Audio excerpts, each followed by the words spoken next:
Welcome back to all dear students, welcome back to my YouTube channel career planet Shaili ma'am. मैं हूं आपकी chemistry mentor और chapter हमारा चल रहा है थर्मोडायनामिक्स। तो बच्चे थर्मोडायनामिक्स की आज की क्लास में हम डिस्कस करने वाले हैं एंथैल्पी, हीट कंटेंट। अब मेरी बात ध्यान से सुनो, थर्मोडायनामिक्स और थर्मोकेमिस्ट्री, थर्मोडायनामिक्स हम लगभग खत्म कर चुके हैं, थर्मोकेमिस्ट्री की तरफ बढ़ते जा रहे हैं, है ना। एक आध लेक्चर और है, फिर थर्मोकेमिस्ट्री है ना, पूरा रिएक्शंस पे, रासायनिक अभिक्रियाओं पे थर्मोडायनामिक्स कैसे काम करेगा।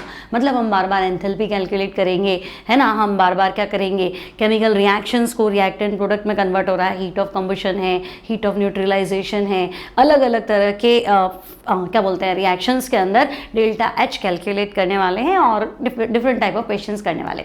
ठीक है, चलो फिलहाल हम एक सेकेंड, कुछ डिस्टर्बेंस है, एक सेकेंड होल्ड करेंगे बच्चों।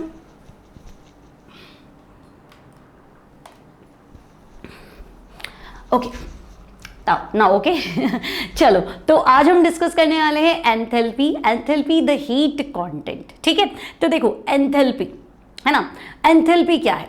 तो इन जनरल अगर मैं बोलूं कि भाई एंथैल्पी की बात करो, तो अगर एक केमिकल रिएक्शन हो रही, अगर एक रासायनिक अभिक्रिया हो रही है, तो क्या होगा, या तो रिएक्शन के दौरान हीट रिलीज होती है, अभिक्रिया के दौरान ऊष्मा मुक्त होती है, या आफ्टर द रिएक्शन हीट, या during the reaction heat absorb होती, अभिक्रिया के दौरान ऊष्मा अवशोषित होती। तो बच्चे अगर ऊष्मा अवशोषित हुई, है ना, सिस्टम के अंदर आई, तो हम कहेंगे भाई ये ना, ये एंडोथर्मिक रिएक्शन है, ऊष्मा शोषी अभिक्रिया है। और अगर हीट बाहर गई तो हम कहेंगे ऊष्मा क्षेपी अभिक्रिया है, एक्सो एंडो। ठीक है, अब पता कैसे चलेगा, या पता चल भी गया चलो हीट के हिसाब से, लेकिन कैलकुलेशन कैसे करेंगे, है ना। तो बहुत सारी ऐसी बातें हैं जो हमें हीट कंटेंट से ज्ञात करनी पड़ेगी। हमने अभी तक जो पढ़ा है, हमने पढ़ा है कि भाई ठीक है, तंत्र को दी गई ऊष्मा। अब अगर मैं फर्स्ट लॉ ऑफ थर्मोडायनामिक्स से अगर तुम्हें एक्सप्लेन करूं एंथैल्पी को, तो देखो, अगर मान लो मैंने तुम्हें लास्ट टर्म में पढ़ाया था first law of thermodynamics, delta E equals to, तो हम कहेंगे Q प्लस W, है ना। डेल्टा ई तंत्र की आंतरिक ऊर्जा में परिवर्तन, Q हीट सप्लाइड और W वर्क डन। तो हम कहेंगे इसमें दिक्कत क्या थी। मान लो कि मैं किसी सिस्टम को हीट सप्लाई कर रही हूँ, हम किसी तंत्र को ऊष्मा तो दे रहे हैं, लेकिन वॉल्यूम कांस्टेंट है, मतलब आपका पात्र बंद है। तो पात्र बंद है तो गैस का प्रसार क्या ही होगा, ऊपर तो जाएगी नहीं, वॉल्यूम तो बढ़ ही नहीं सकता, आप तो ढक्कन बंद रखा है। तो हम कहेंगे हाँ, तो अगर मैं सिस्टम को हीट तो दूं, है ना, लेकिन वो हीट में किस पे दूं, तो तुम कहोगे हीट सप्लाई तो कर रहे हो, लेकिन भाई आप वो हीट सप्लाई, है ना, देखो दी गई ऊष्मा, ठीक है, तो ये जो हीट सप्लाई कर रहे हो वो आप कांस्टेंट वॉल्यूम पे कर रहे हो। मैं तंत्र को ऊष्मा दे तो रही हूँ, लेकिन मैं ऊष्मा किस पे दे रही हूँ, कांस्टेंट वॉल्यूम पे। यदि किसी निकाय को दी गई ऊष्मा स्थिर आयतन पर है ना, या मैं ऐसे लिख दूं, स्थिर आयतन पर दी गई ऊष्मा। ठीक है भाई, क्या कहना चाह रहा है ये, हीट दे रहा हूं लेकिन वॉल्यूम कांस्टेंट है, मतलब रिएक्शन हो रही, ढक्कन बंद है। तो हम कहेंगे अच्छा ठीक है, heat supplied at constant volume Q हुई। ठीक है, तो वॉल्यूम कांस्टेंट है, मतलब डेल्टा वी तो जीरो हो गया ना। तो हम कहेंगे हाँ, वॉल्यूम कांस्टेंट है तो डेल्टा वी जीरो हो गया, तो डेल्टा वी जीरो हो गया मतलब पी डेल्टा वी जीरो हो गया ना। अब सिस्टम पे काम हो चाहे सिस्टम काम कर रहा हो, उससे क्या मतलब, आपका तो वर्क डन जीरो ही आ रहा है। तो हम कहेंगे हाँ, ये भी बात सही है। तो W equals to P delta V, और पी डेल्टा वी जीरो है, और यहाँ बात करूँ तो डेल्टा ई किसके बराबर आ गया, Q। लेकिन ये तब होगा जब heat supplied at constant volume, यानी कि डेल्टा ई बराबर Q हुई। सीधी सी बात है, इसमें क्या है, बड़ी बात थोड़ी। तो सवाल है ना, इंपॉर्टेंट सवाल, इंपॉर्टेंट क्वेश्चन आपसे डायरेक्ट पूछा जाएगा कि तंत्र को यदि स्थिर आयतन पर ऊष्मा दी जाती है तो भाई आंतरिक ऊर्जा में वृद्धि के बराबर होती है। तंत्र को दी गई ऊष्मा एट कांस्टेंट वॉल्यूम, स्थिर आयतन पर किसी सिस्टम को दी गई हीट, इंटरनल एनर्जी में बढ़ोतरी, पॉजिटिव आ रहा है ना, तो दी गई ऊष्मा मतलब क्यों पॉजिटिव, तो डेल्टा ई भी पॉजिटिव। तो आंतरिक ऊर्जा में वृद्धि बराबर होती है तंत्र को स्थिर आयतन पर दी गई ऊष्मा के। ये सवाल है, ध्यान रखेंगे। तो हम कहेंगे ओके, लेकिन आप तो यहाँ एंथैल्पी पढ़ाने आए थे, हीट कंटेंट पढ़ाने आए थे, यहाँ कैसे पहुँच गए। तो रुको भाई, शांति, यहाँ तक समझ में आ गया। अब मैं कहूँगी नहीं, हीट सप्लाई तो करनी है ना। अब देखो थोड़ा सा इंग्लिश में लिख रही हूँ, हीट मुझे सप्लाई करनी है, मुझे सिस्टम को हीट तो देनी है, लेकिन वो मुझे देनी है एट कांस्टेंट प्रेशर। क्यों, कांस्टेंट प्रेशर पे क्यों देना चाह रहे हो, काम तो चल ही रहा था। तो मैं कहूँगी भाई देखो ना, लैब में रिएक्शंस कर रहे हैं, एंथैल्पी मतलब रासायनिक अभिक्रिया, तो रासायनिक अभिक्रिया नॉर्मल अगर हम बात करें केमिकल रिएक्शंस जो है वो हम लेबोरेटरी में करवाते हैं। तो लेबोरेटरी में मोस्ट ऑफ द रिएक्शंस जो है वो ओपन कंटेनर में होती, खुले पात्र में होती है ना। तो हम कहेंगे अच्छा रासायनिक अभिक्रिया तो खुले पात्र में होती। अब अगर खुले पात्र में कोई काम हो रहा है, ओपन कंटेनर में आपकी रिएक्शन प्रोसीड कर रही है, मतलब प्रेशर तो कांस्टेंट है, अब बार बार दाब तो बदल ही नहीं रहे हो। तो हम कहेंगे हाँ दाब नहीं बदल रहा, तो दाब नहीं बदल रहा मतलब दाब स्थिर है, दाब नहीं बदल रहा मतलब दाब स्थिर है और तुम हीट दिए जा रहे हो, तो यही तो हुआ भाई, is heat supplied at constant pressure. तो हम कहेंगे हाँ बात तो ठीक है। तो भाई स्थिर दाब पर दी गई ऊष्मा, ठीक है। तो इस बार हम बात कर रहे हैं कि हम हीट तो सप्लाई कर रहे हैं किस पे, तो हम सप्लाई कर रहे हैं एट कांस्टेंट प्रेशर, स्थिर दाब पर दी गई ऊष्मा, उसको मैंने मान लिया QP, ठीक है। अब मैं कह रही हूँ फर्स्ट लॉ ऑफ थर्मोडायनामिक्स लगाओ, तो तुम कहोगे हाँ यही तो है, delta E equals to Q plus W, ठीक है। और delta E equals to Q की जगह मैं QP लिख देती हूँ, ठीक है। अब मैं हीट सप्लाई कर रही हूँ, मान लो वॉल्यूम बढ़ रहा है ना, सिस्टम काम कर रहा है, तो अगर तंत्र काम कर रहा है तो P डेल्टा V को माइनस लिख देते हैं। जनरली हम प्रसार कार्य ही काम में लेते हैं, मैंने आपको कहा था, तो हम माइनस P डेल्टा V लिख देते हैं, ठीक है। तो अब ध्यान से देखो QP इक्वल्स टू क्या है, delta E plus P delta V, ठीक है। तो डेल्टा E आंतरिक ऊर्जा में परिवर्तन, P delta V work done, दोनों मिलके किसके बराबर है, QP। तो यहाँ भाई ये QP है ना, स्थिर दाब पर दी गई ऊष्मा, इसको हमने एक नया टर्म दिया है और ये नया टर्म है एंथैल्पी। एंथैल्पी मतलब ये तो हीट है ना, तो हीट तो मैं सप्लाई कर रही हूँ, लेकिन उसमें मुझे पता नहीं चल रहा किस पे सप्लाई कर रही हूँ, कांस्टेंट प्रेशर पे कर रही हूँ कि कांस्टेंट वॉल्यूम पे कर रही हूँ। तो हमने स्पेसिफाई कर लिया कि देखो अगर स्थिर आयतन पे अगर तुम ऊष्मा दोगे ना तो आंतरिक ऊर्जा में वृद्धि के बराबर होगी, लेकिन स्थिर दाब पे तुम ऊर्जा दोगे ना तो तुम H लिख दो, QP को क्या लिख दो, H लिख दो, ताकि थोड़ा टेंशन खत्म। जब भी एंथैल्पी बोलोगे तो एंथैल्पी बोलते दिमाग में आ जाएगा अच्छा रासायनिक अभिक्रिया की बात हो रही है, अच्छा एंथैल्पी मतलब कांस्टेंट प्रेशर, फिक्स कर लो, एंथैल्पी मतलब कांस्टेंट प्रेशर, स्थिर दाब पर दी गई ऊष्मा, तो फिर टेंशन ही क्या है। तो मैं कहूँगी ओके, अब मैंने H लिखा है तो आंतरिक ऊर्जा E लिख देती हूँ, सारे डेल्टा हटा देती हूँ P, और यहाँ मैं डेल्टा V की जगह V लिख देती हूँ।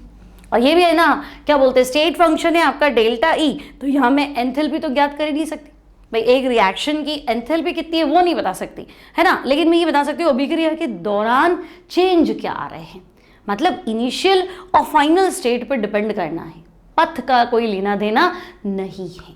आगे बात समझ में आ गया, हैस लॉ वगैरह पढ़ेंगे ना तो हम कहेंगे आपने रिएक्शन को अलग अलग तरीके से कराया, कोई लेना देना नहीं है, डेल्टा H जो है वो हमारा सेम ही आ रहा है।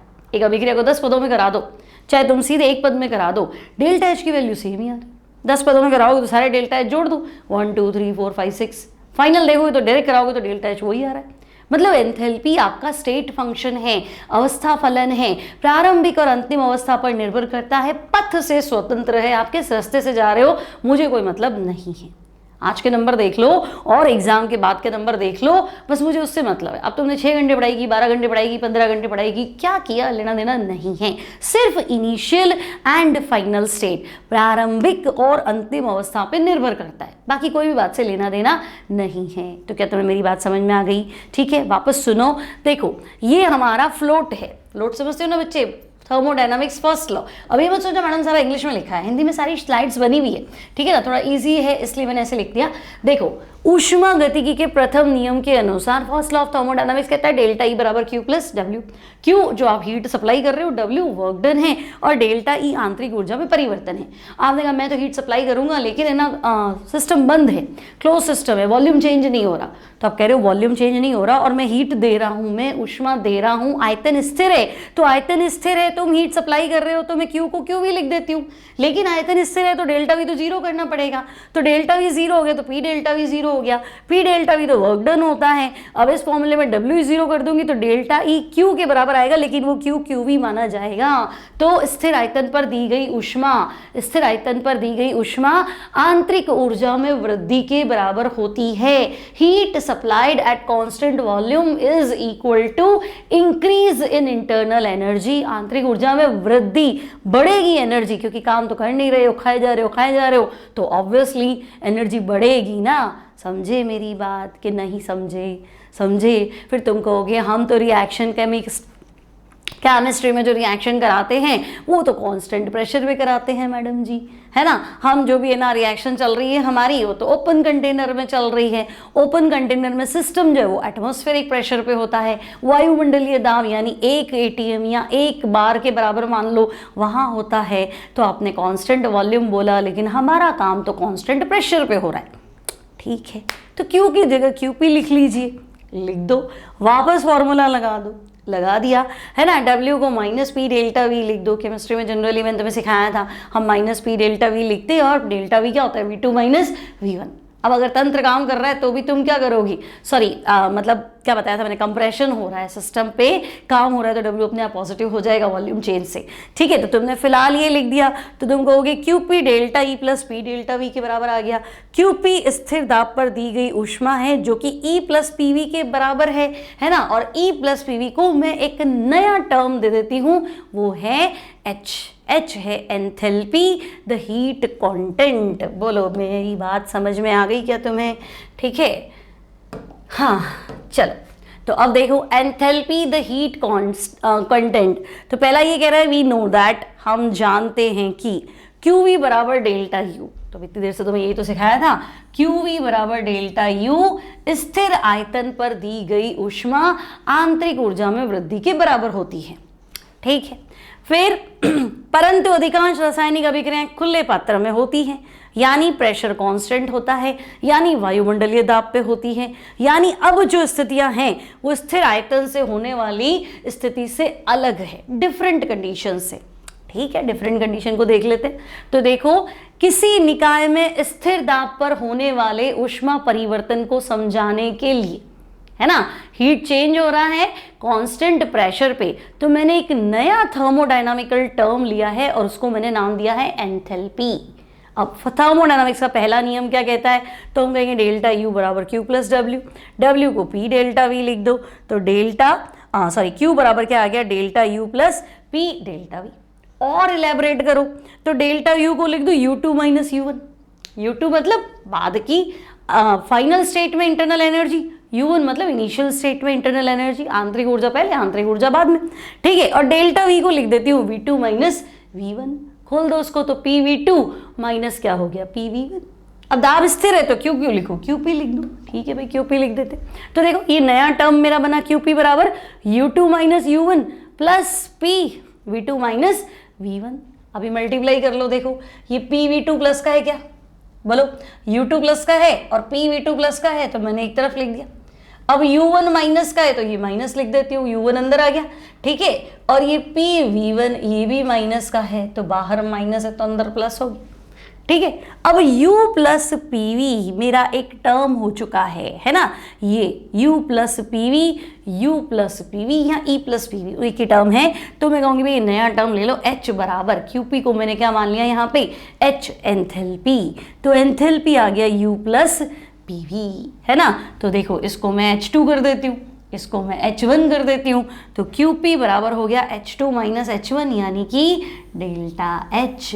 और डेल्टा H जो है वो है एंथैल्पी परिवर्तन, ठीक है। यानी कुल मिला के मुझे कहना है कि अगर स्थिर दाब पर, क्या बच्चे, स्थिर दाब पर दी गई ऊष्मा, heat supplied at constant pressure, है ना। थोड़ी थोड़ी इंग्लिश लिखा करो, थोड़ी थोड़ी, ज़्यादा नहीं, ठीक है ना। जहाँ तुम्हें लगे हाँ ये तो कितना सिंपल है, इसमें क्या हिंदी क्या इंग्लिश, वहाँ लिखा करो।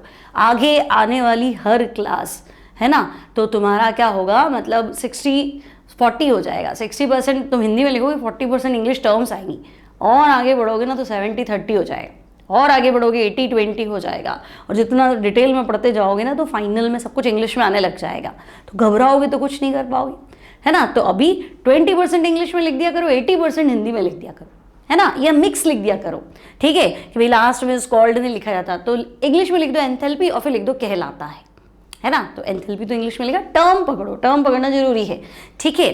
तो देखो स्थिर दाब पर दी गई ऊष्मा एंथैल्पी, ठीक है, heat supplied at constant volume, उसे क्या कहते हैं, एंथैल्पी। सीधा पर दी गई ऊष्मा एंथैल्पी कहलाती है, ठीक है।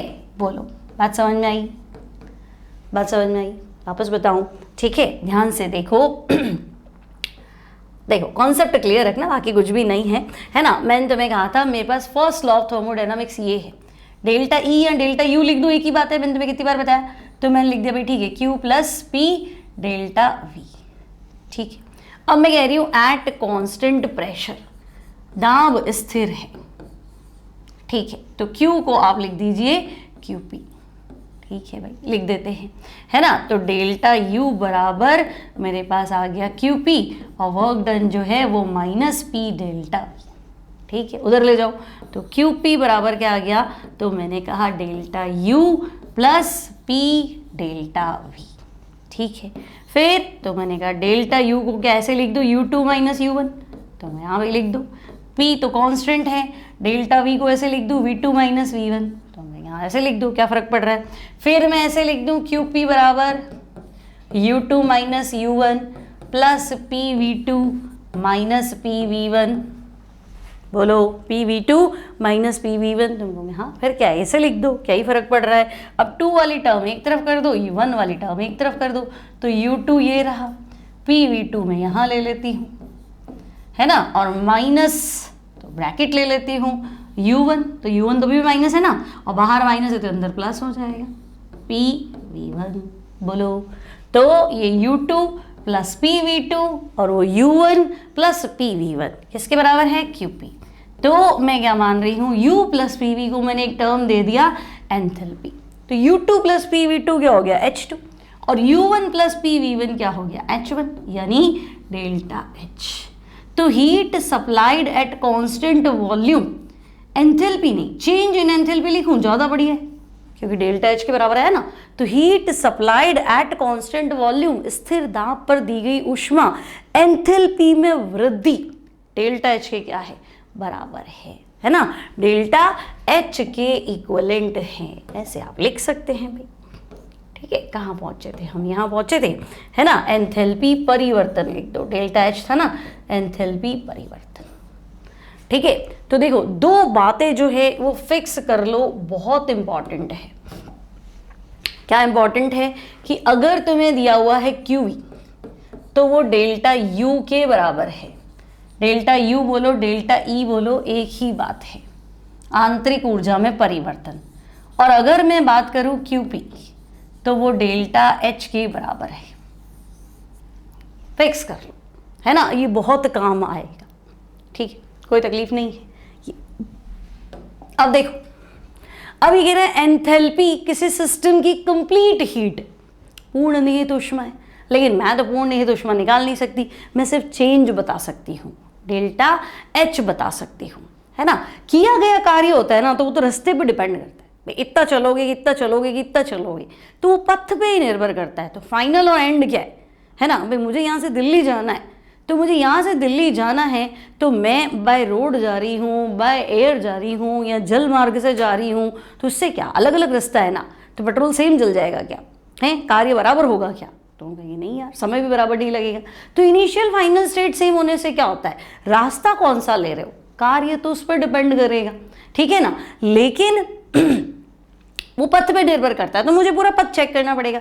लेकिन एंथैल्पी जो है वो कंप्लीट एंथैल्पी फाइंड करना पॉसिबल नहीं है, सिर्फ इनिशियल और फाइनल, मतलब आप डेल्टा H निकाल सकते हैं, ठीक है। तो एंथैल्पी एक अवस्था फलन है, यानी पथ से स्वतंत्र है, और डेल्टा H बराबर, तो भाई डेल्टा H बराबर H2 माइनस H1 होता है, और हम ऐसे भी कह सकते हैं QP होता है, कांस्टेंट वॉल्यूम पे सप्लाइड हीट। अब ऊष्माक्षेपी एक्सोथर्मिक, है ना बच्चे, कोई पूछे ऊष्माक्षेपी एक्सोथर्मिक रिएक्शन, तो बच्चों ऊष्माक्षेपी अभिक्रियाओं के लिए, है ना, ऐसी अभिक्रियाएं जिनमें अभिक्रिया के दौरान हीट रिलीज होती है, अभिक्रिया के दौरान ऊष्मा मुक्त होती है, तो डेल्टा H नेगेटिव। और ऊष्माशोषी वे रासायनिक अभिक्रियाएं जिनके दौरान ऊष्मा अवशोषित होती है, तो डेल्टा H पॉजिटिव, है ना। आपने हीट ली ना, तो सिस्टम के हिसाब से सोचो, सिस्टम बाहर से हीट खा रहा है तो पॉजिटिव, और सिस्टम बाहर हीट छोड़ रहा है तो नेगेटिव। तो एक्सोथर्मिक के लिए डेल्टा H नेगेटिव, सारे सवाल है बच्चों। और एंडोथर्मिक के लिए, है ना, ऊष्माशोषी, फिक्स कर लो, थोड़ी थोड़ी इंग्लिश भी लिखेंगे आज से, है ना। एंडोथर्मिक के लिए बच्चे डेल्टा H पॉजिटिव, बोलो है ना, एक्सो के लिए डेल्टा एच नेगेटिव, एंडो के लिए डेल्टा एच पॉजिटिव। बात क्लियर है, कोई टेंशन नहीं यहाँ तक, आगे बढ़े। नेक्स्ट देखो, तो हमने कहा ठीक है डेल्टा एच बराबर delta U plus P delta we, okay ये बात तो हमारे बैठ गई दिमाग में, ठीक है ना, डेल्टा ई लिखो डेल्टा यू लिखो, एक ही बात है। अब मुझे बताओ delta H minus delta U, तो मैं कहूंगी delta H minus delta U बराबर पी डेल्टा वी, ठीक है, ऐसे कर लो।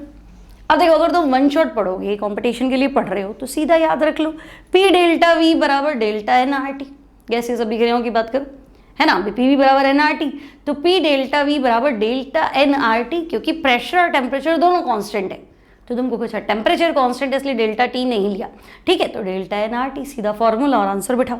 लेकिन थोड़ा डिटेल में पढ़ो, चीज़ों को समझो, है ना, तो काम आती है सारी चीज़ें। आप ऐसा मत सोचो, देखो वन शॉट करते हो ना, तो क्या होता है कि आप मान लो जेईई मेंस की तैयारी कर रहे हो और वन शॉट कर रहे हो, तो ठीक है आपका पेपर निकल जाएगा, है ना, क्योंकि कम समय में आपने अच्छा खासा पढ़ लिया, ठीक है। लेकिन थोड़ा डिटेल में पढ़ने से क्या होता है, जब क्वेश्चन घूमता है तो आपका कॉन्सेप्ट नहीं हिलता है, आपको पता है कि हाँ ये आया तो ऐसे था, है ना। अब आपने डायरेक्ट फॉर्मूला लगाया और क्वेश्चन कर लिया, डायरेक्ट फॉर्मूला पढ़ के और आप क्वेश्चन अप्लाई कर रहे हो, चाहे नीट में चाहे आपके मेंस एग्जाम में, ठीक है, बन जाता है क्वेश्चन।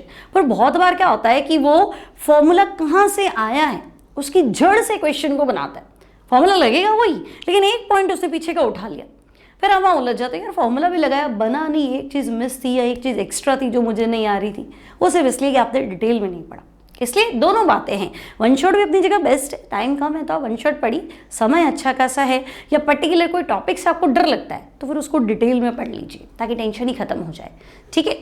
चलो अब देखो डेल्टा एच और डेल्टा यू, तो मैं कहूँगी पी डेल्टा वी, है ना, और ये सिर्फ गैसियस रिएक्शंस के लिए ही लो। क्यों गैस के लिए क्यों ले, मान लो अभिक्रिया रासायनिक अभिक्रिया, तो द्रव भी तो हो सकता है, ठोस भी तो हो सकता है, तो बिल्कुल हो सकता है, लेकिन पहले भी द्रव था बाद में भी द्रव है, तो वॉल्यूम चेंज कहाँ हुआ, पहले भी 1 लीटर पानी था, मान लो कुछ केमिकल वो मिल गया, रिएक्शन हो गई, तो 1 लीटर का 1 लीटर ही तो रहेगा, आयतन कहाँ बदलेगा, है ना। 1 लीटर पानी ले लो, शक्कर घोल दो, तो पानी और घुली हुई शक्कर जो है वो वॉल्यूम, आयतन 1 लीटर ही रहेगा, ध्यान रखना इस चीज़ को। तो तुम कहोगे हाँ लिक्विड में वॉल्यूम चेंज नहीं होता, और ठोस में तो वैसे ही चेंज नहीं होगा, तो फिर मैं पी डेल्टा वी का क्या करूँगी, delta we change in volume, आयतन परिवर्तन, तो वो तो गैसियस रिएक्शन भी होगा। तो बात ठीक है भाई कि डेल्टा एच और डेल्टा यू में जो अंतर है वो सिर्फ गैसियस रिएक्शन के लिए होगा, है ना, क्योंकि रासायनिक अभिक्रिया के दौरान अगर आप ठोस की बात करते हो, अगर आप द्रव की बात करते हो, तो आयतन में कोई परिवर्तन नहीं होता, इनका डेल्टा वी भी 0 होता है, इनका पी डेल्टा वी भी 0 होता है, यानी इनके लिए डेल्टा एच बराबर क्या होता है, डेल्टा यू होता है। हम कहेंगे हाँ ठीक है भाई, डेल्टा एच बराबर डेल्टा यू हो जाएगा, किसके लिए, जब अभिक्रिया में कोई भी क्रियाकारक या उत्पाद न तो गैस हो, है ना, दोनों में से या तो द्रव हो तो चलेगा, ठोस हो तो चलेगा, लेकिन कोई भी गैस नहीं होना चाहिए। तो हम कहेंगे अच्छा, है ना, अगर किसी तंत्र के लिए स्थिर दाब पर दी गई ऊष्मा और स्थिर आयतन पर दी गई ऊष्मा बराबर है, तो वो तंत्र है ठोस, द्रव, गैस, या फिर पहला दूसरा दोनों। तो आंसर होगा ठोस और द्रव दोनों के लिए QP बराबर QV होता है, डेल्टा एच बराबर डेल्टा यू होता है, क्योंकि ठोस और द्रव दोनों के लिए डेल्टा वी की वैल्यू कितनी आएगी, 0। बात समझ में आ गई मेरी, कोई टेंशन नहीं, आगे बढ़ जाए। नेक्स्ट देखो, अब आपसे कहा जाए भाई गैसियस रिएक्शंस के लिए माना स्थिर ताप और दाब पर, तो देखो गैसियस रिएक्शन के लिए PV इक्वल्स टू nRT होता है, ठीक है। अब आप कह रहे हो कि भाई क्या है, P कांस्टेंट है, ठीक है, स्थिर ताप और दाब, P कांस्टेंट है, स्थिर दाब और ताप भी स्थिर है, मतलब T भी कांस्टेंट है, ठीक है। तो क्रिया कारक की बात करो तो मैं कहूँगी ऐसा ले लेते हैं PV1 इक्वल्स टू N1RT, और प्रोडक्ट के लिए ले लेते हैं PV2 इक्वल्स टू N2RT, सही है ना। गैसीय अभिक्रिया के लिए PV1 इक्वल्स टू N1RT और PV2 इक्वल्स टू N2RT, ठीक है। अब PV तो मैं कहूँगी PV2 minus V1 equals to यहाँ क्या हो जाएगा, N2 माइनस N1RT। तो भाई P delta V equals to delta N G कर देती हूँ RT, है ना। तो डेल्टा N मतलब, तो डेल्टा N क्या था, N2 माइनस N1, N2 क्या था, उत्पाद के मोल, N1 क्या है, क्रिया कारक के मोल, बस, और गैसीय सिस्टम होना चाहिए। क्लियर है, कोई डाउट नहीं। तो मैं ऐसे भी तो चल सकती हूँ कि डेल्टा एच, भाई ये तो मेरा फॉर्मूला था ही सही, डेल्टा एच बराबर delta U plus P delta we, लेकिन गैसीय निकाय के लिए पी डेल्टा वी बराबर क्या होता है, डेल्टा एन आर टी। तो डेल्टा एच बराबर delta U plus delta N R T. ठीक है, डेल्टा एच बराबर delta U plus delta N R T, या डेल्टा एन जी ले लो। डेल्टा एन जी मतलब गैसियस प्रोडक्ट मोल, क्या भाई, गैसीय प्रोडक्ट मोल, गैसीय उत्पाद के मोल, है ना। P V equals to N R T से ही लाए हैं, शॉर्टकट पढ़ो तो P V equals to N R T और P delta V equals to delta N R T, क्योंकि टी कांस्टेंट है, पी भी कांस्टेंट है, और डेल्टा एन क्या, N two minus N one. N two क्या था, गैसीय उत्पाद के मोल, और एन वन क्या है, गैसीय क्रिया कारक के मोल।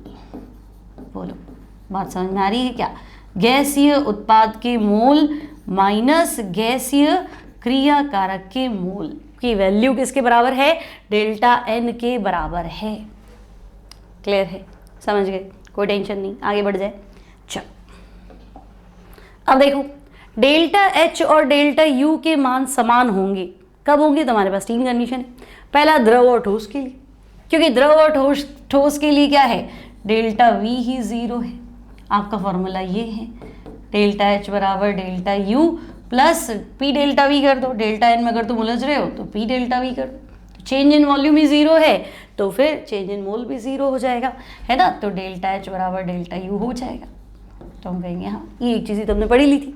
सेकेंड, यदि निकाय गैसीय हो परंतु उत्पाद और अभिकारक के आयतन समान हो, ठीक है, सिस्टम तो गैसीय से है ना भाई, आपका है तो गैसियस, लेकिन वॉल्यूम में चेंज हो ही नहीं रहा, आयतन समान है, जितना क्रियाकारक का आयतन है उतना ही उत्पाद का आयतन है, मतलब यहाँ पे भी डेल्टा वी जीरो है।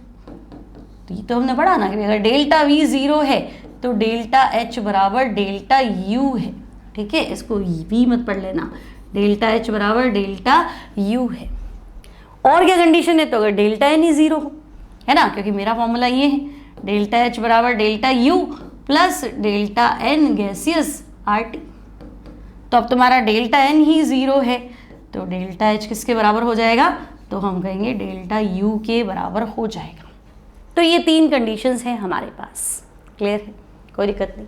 तो एंथैल्पी समझ में आ रहा है, हीट कंटेंट समझ में आ रहा है ना। Heat supplied at constant pressure, स्थिर दाब पर दी गई ऊष्मा डेल्टा एच के बराबर है।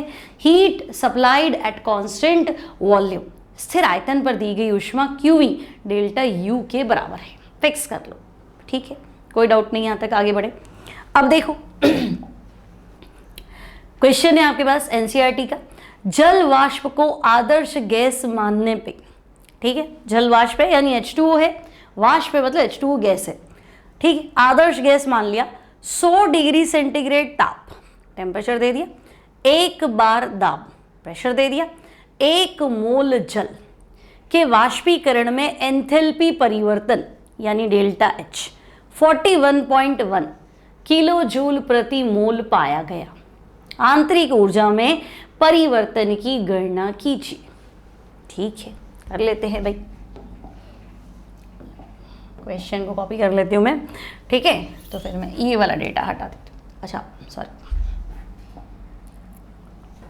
आंतरिक ऊर्जा में परिवर्तन की गणना कीजिए जब, पहला सवाल क्या है, पहले सवाल पे आते हैं, 1 मोल जल को 1 बार, है ना, पहला सवाल क्या है, 1 मोल जल को 1 बार दाब व 100 डिग्री सेंटीग्रेड ताप पर वाष्पीकृत करते हैं।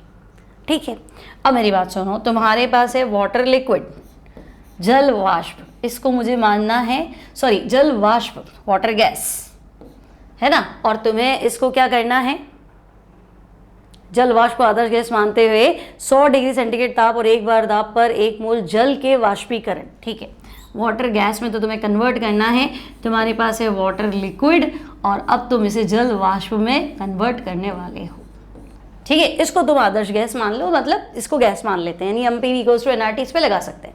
ठीक है, अब 100 डिग्री सेंटीग्रेड ताप, टेम्परेचर है 100 डिग्री सेंटीग्रेड और केल्विन में कन्वर्ट करो तो हम कहेंगे ये हो गया 373 केल्विन, ठीक है। और एक बार दाब, ठीक है, प्रेशर हमारा हो गया एक बार। मोल कितने हैं, तो भाई 1 मोल आपके पास जल है, ठीक है, ये भी ले लेते हैं। आंतरिक वाष्पीकरण में एंथैल्पी परिवर्तन यानी डेल्टा एच, डेल्टा एच कितना है 41.1 किलो जूल प्रति मोल, ठीक है, 1 मोल ही हमारे पास, 1 मोल पे डेटा चाहिए। आंतरिक ऊर्जा में परिवर्तन ज्ञात कीजिए यानी डेल्टा ई कैलकुलेट करो, ठीक है भाई। कब कैलकुलेट करें, जब 1 मोल जल को एक बार दाब और 100 डिग्री सेंटीग्रेड ताप पर वाष्पीकृत करते, यानी यहाँ 1 मोल जल है, इसको 1 मोल वाष्प में कन्वर्ट करना है। प्रेशर कितना है एक बार, टेम्परेचर कितना है 273, ठीक है, डेटा तो वही है, मतलब 373 है ना। अब हमारे पास तो अपना फॉर्मूला है, हमारा फॉर्मूला है रासायनिक अभिक्रिया के दौरान डेल्टा एच बराबर delta E plus delta N gaseous R T, ठीक है भाई, बात तो सही। अब डेल्टा एन गैसीय उत्पाद के मोल, तो मोल तो दे रखा है इसने, है ना, कितना मोल दे रखा है, तो हम कहेंगे पानी तो 1 मोल था, जल वाष्प 1 मोल बनेगी, उसमें तो कोई चेंज होगा नहीं, तो 1 मोल गैसीय उत्पाद। और लिक्विड को तो हमें लेना नहीं है, तो डेल्टा एन कितना हो गया, तो हम कहेंगे डेल्टा एन 1। आई बस समझ में, 1 - 1 मत कर देना, सिर्फ हम डेल्टा एन किसको कंसिडर करते हैं, गैसियस प्रोडक्ट, वो तो 1 है ना, तो बस 1 लिख दो। यहाँ आपको नहीं मानना, इसको 0 कंसिडर कर दो, तो ठीक है। गैसीय उत्पाद आपका 1 है, गैसीय क्रियाकारक है ही नहीं, तो ठीक है, डेल्टा एन 1, ठीक है। अब फॉर्मूला लगा के सॉल्व कर लो, तो भाई डेल्टा एच है मेरे पास 41.1 किलो जूल, डेल्टा ई मुझे निकालना है, डेल्टा एन 1 हो गया। आर गैस कांस्टेंट, तो बच्चे गैस कांस्टेंट की वैल्यू 8.314, लेकिन वो तो जूल केल्विन इनवर्स होती, तुम्हें तो किलो जूल चाहिए, यहाँ डेटा किलो जूल है ना, तो किलो जूल है ना, ये 8.314 है ना, joule kelvin inverse mole inverse, तो मैंने 10 की पावर -3 ले लिया तो किलो जूल हो गया, ठीक है, क्या फ़र्क पड़ा। तो हम यहाँ लिख देते हैं 8.314 इंटू 10 की पावर -3 इंटू टेम्परेचर तुम्हारा 300 है ना, ताप कितना है, 373 है भाई टेम्परेचर, तो ये कर दो 373, तो डेल्टा ई बराबर, ठीक है, ये 10 की पावर -3 और 373 को 0.373 लिख दूँ, इतना तो कर सकते हैं, तो 41.1 माइनस 8.314 इंटू 0.373, यहाँ तुम इसको सॉल्व कर लो, ठीक है। 41.1 किलो जूल है ना, और एक बार मैं कैलकुलेट करूँ तो 8.314 को मल्टीप्लाई करना है 0.373 से, ठीक है,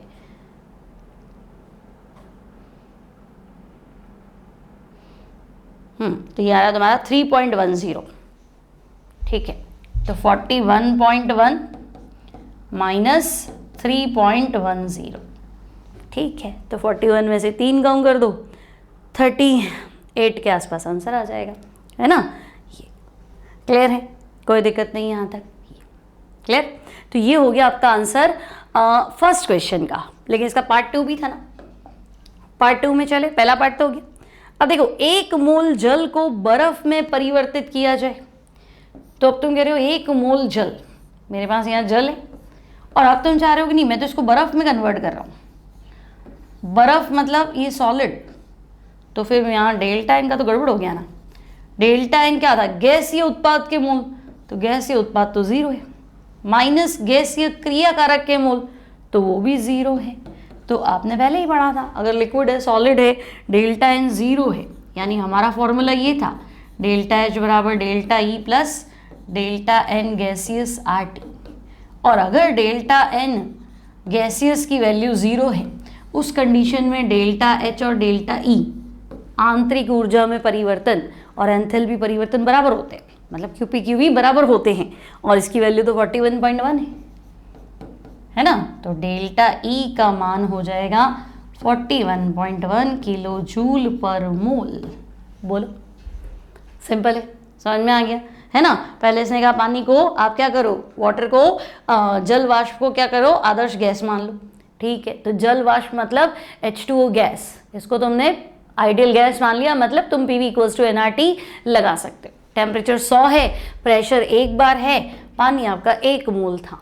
1 मोल जल को वाष्प में बदलो, तो 1 मोल जल द्रव को 1 मोल वाष्प में बदला, तो मोल तो समझ में आ गया ना, 1 का 1 रहेगा। तो यहाँ डेल्टा N 1 था, फॉर्मूले में फिट कर दिया।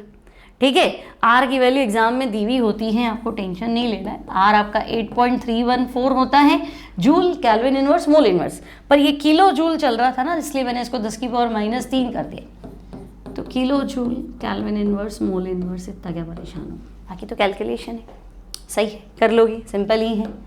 ठीक है, आगे बढ़ते हैं। देखो आगे क्या है, अब कुछ क्वेश्चंस कर लेते हैं। देखो डेल्टा H बराबर डेल्टा E, डेल्टा H बराबर delta E plus P delta V। ठीक है, यानी H बराबर E प्लस PV, यही तो है ना। तो H क्या है, एंथैल्पी, हीट कांस्टेंट। तो ये फॉर्मूला कब आया था, तो हम कहेंगे ये आया था स्थिर दाब पर, heat at constant pressure, heat supplied at constant pressure, है ना। यूं नहीं तुम यहाँ टेम्परेचर भी कांस्टेंट कर दो, वो तब था जब मैंने तुम्हें कहा था गैसियस सिस्टम है, गैसियस सिस्टम के लिए तुमने PV इक्वल्स टू nRT लगाया, उसमें मैंने तुम्हें कंडीशन बताई कि टेम्परेचर कांस्टेंट मान लो, तो P डेल्टा V को डेल्टा nRT लिख दो, है ना, उतनी कंडीशन है। ठीक है, यहाँ एंथैल्पी टर्म जो है, तो भाई एंथैल्पी टर्म तो हमने कांस्टेंट प्रेशर पे पढ़ी थी, आई बात समझ में। तो इसका आंसर आपका रहेगा नियत दाब। नेक्स्ट देखो, अभिक्रिया C6H6 लिक्विड प्लस 15 O2, ठीक है भाई, ट्वाइस C6H6, है ना। अब ये लिक्विड है, इसका अपन क्या ही करेंगे, प्लस 15 O2 गैस है, ठीक है, 12 CO2 ये भी गैस है, प्लस 6 H2 ये आपका लिक्विड है। ठीक है, डेल्टा N निकाल दो यहाँ पे मैं पहले, तो देखो डेल्टा N गैसीय उत्पाद 12, है ना, वो तो लिक्विड है, गैसीय क्रियाकारक 15, तो ये आया -3। ठीक है, नियत दाब पर उष्मा तथा नियत आयतन पर उष्मा का अंतर, तो बच्चे नियत दाब पर उष्मा QP और नियत आयतन पर उष्मा यानी QV का अंतर बताओ, यानी delta H minus delta U बताओ। जब टेम्परेचर कितना हो 25 डिग्री सेंटीग्रेड, तो 25 + 2 73 कितना हो गया 298 केल्विन। ठीक है, सॉल्व कर लो। तो हमने पढ़ा तो था delta H minus delta U बराबर डेल्टा nRT, है ना। तो डेल्टा N -3 RT, इसको आंसर चाहिए किलो जूल में, तो R की वैल्यू किलो जूल में डालो, 8.314 इंटू 10⁻³ और टेम्परेचर कितना है 298। सॉल्व तुम्हें करना पड़ेगा भाई, ठीक है, तो इसको सॉल्व कर लो।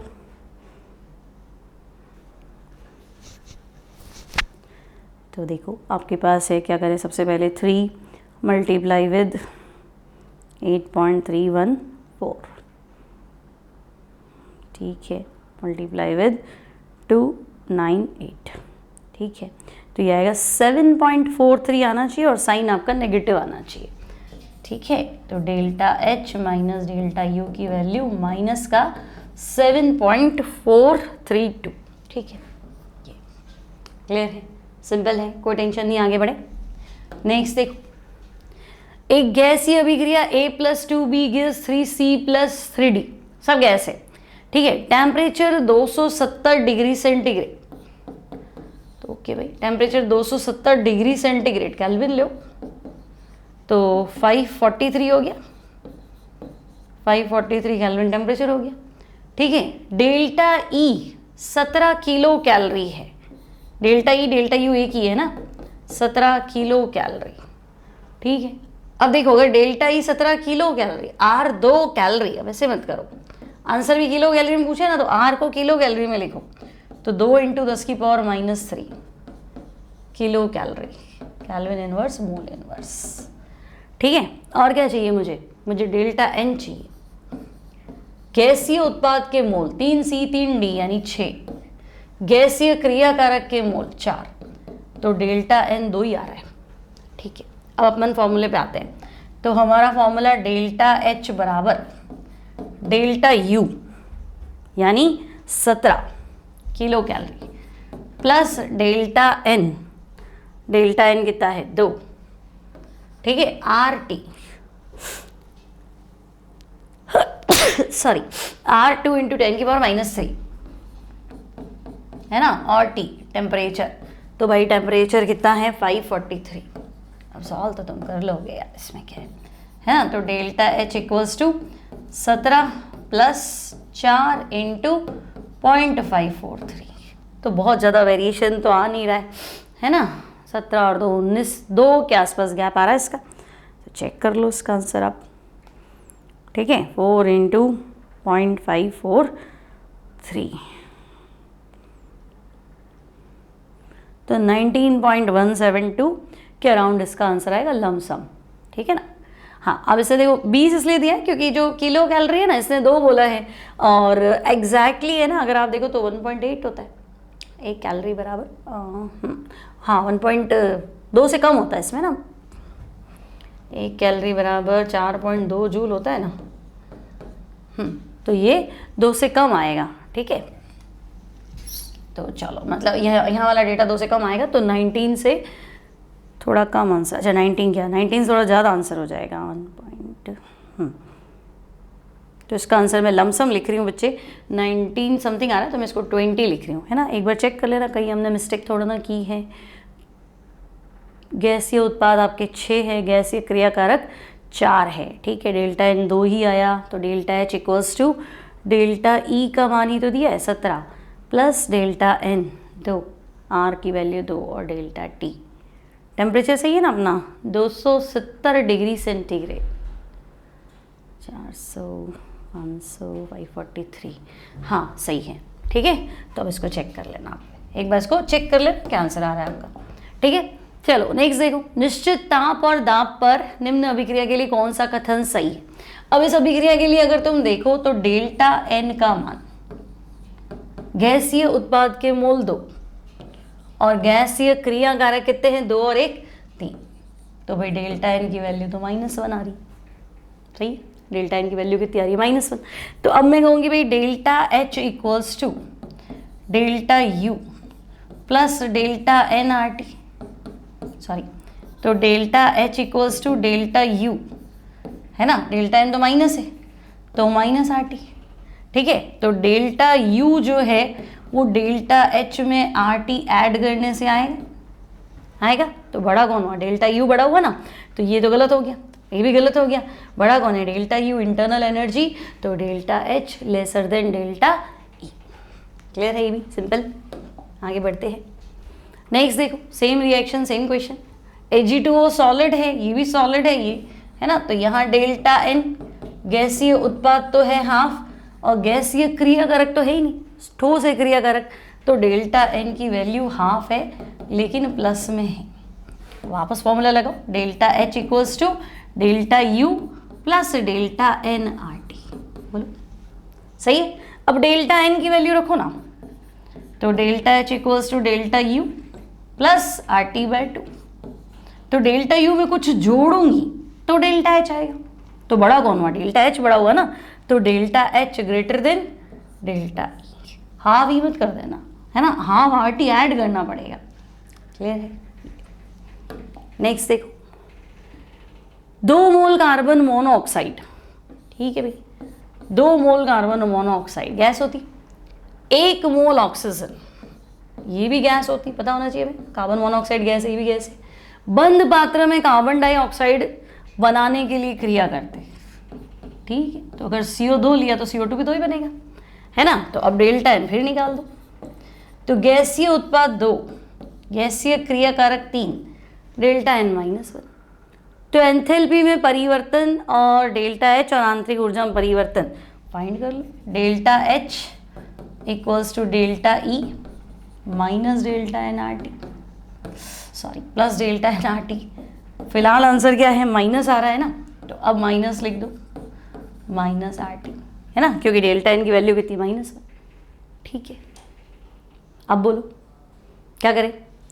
तो हम कहेंगे अब क्या, डेल्टा ई में से कुछ माइनस करूंगी तो डेल्टा एन आ रहा है, तो बड़ा कौन हुआ, डेल्टा एच में आर टी ऐड करूंगी तो डेल्टा ई आएगा ना। ठीक है, तो बस ठीक कर दो उसको, डेल्टा एच में कुछ ऐड करोगे यानी डेल्टा ई बड़ा है डेल्टा एच से। ठीक है, तो ये कुछ क्वेश्चन थे आपके एंथैल्पी द हीट कंटेंट में। आई होप कर लेंगे, सिंपल से क्वेश्चन है। ठीक है, तो मिलते हैं हम अगली क्लास में। बंद मत करना, पहले लाइक करना, एक अच्छा सा कमेंट करके चले जाना, और अगर अच्छा लगता है तो प्लीज़ दूसरों के साथ शेयर भी कर लो। मिलते हैं नेक्स्ट टाइम नेक्स्ट क्लास में। Till then take care and bye bye.